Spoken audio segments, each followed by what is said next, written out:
earth that's right here, we're sitting on right now, has been in my family for about 115 years. Our farm was started by my great-grandfather. It was taken over by my grandfather in 1936, followed by my father and two of his brothers sometime around the early 70s. And then just recently it transitioned down to the fourth generation, which would be myself and my wife. You know, for me, farming is kind of the only thing I've ever really known. Never really had aspirations to do anything off of the farm. I spent my entire childhood, it seems like, riding next to my dad in the 4430 or on the floor of a 7720 combine.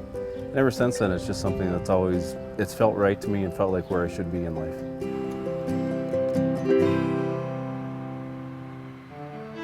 Jason was our youngest son, and from the time he was 1 year old, he started riding in the field with his dad, combining or whatever he was doing.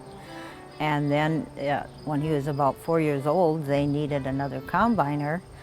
And so I was elected, but I hadn't done it before, so they sent Jason out with me, and he would tell me what to do, and I would do it. And that's the way we combined. He spent that whole fall combining with me and teaching me the ropes.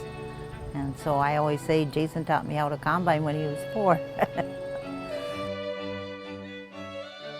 Well, as a young boy, our father made sure we were working, and probably by 7 or 8 years old. So we learned that work ethic, and land becomes part of your family. It seems like I know it's hard to understand, but you don't ever want to lose any of it. It's just nice to have that idea that it's going to be here in the family for a few more generations.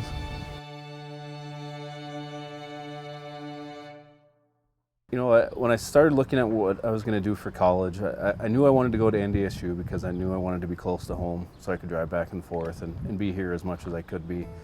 But I felt like I kind of knew how the machine side works, so that kind of steered me away from the egg systems management.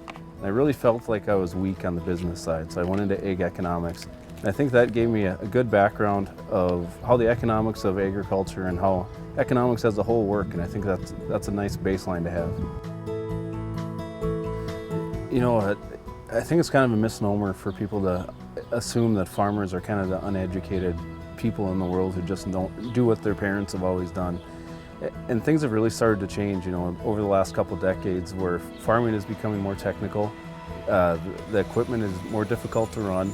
It's very computer oriented. So much of what we do now is based on science and testing and things like that, following the markets and all sorts of things. You really have to have a wide base of education just to know what's going on and keep your finger on the pulse of everything that affects you. I have a wide variety of interests, but farming, the way of life, was big with me. Being around growing things and the change in the seasons and the weather and just the wide open spaces appealed to me. So I guess blood is thicker than water. It's kind of the heritage. I took it up and had an interest. And our father supported us. Without that, we'd have not made it.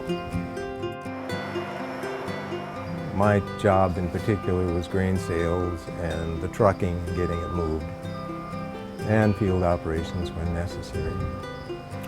You get good at what you're doing, you don't want to mess it up.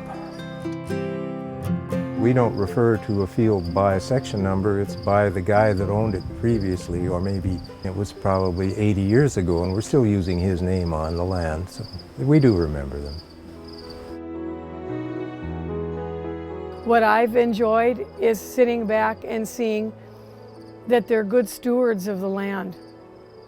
And it's a blessing to love what you're doing. It's way more than a paycheck. It's feeding people, it's taking care of people, loving each other and seeing that others eat. That's what matters. That's what life's about. And if you can do it in a place like this with people you love, what more can you ask for?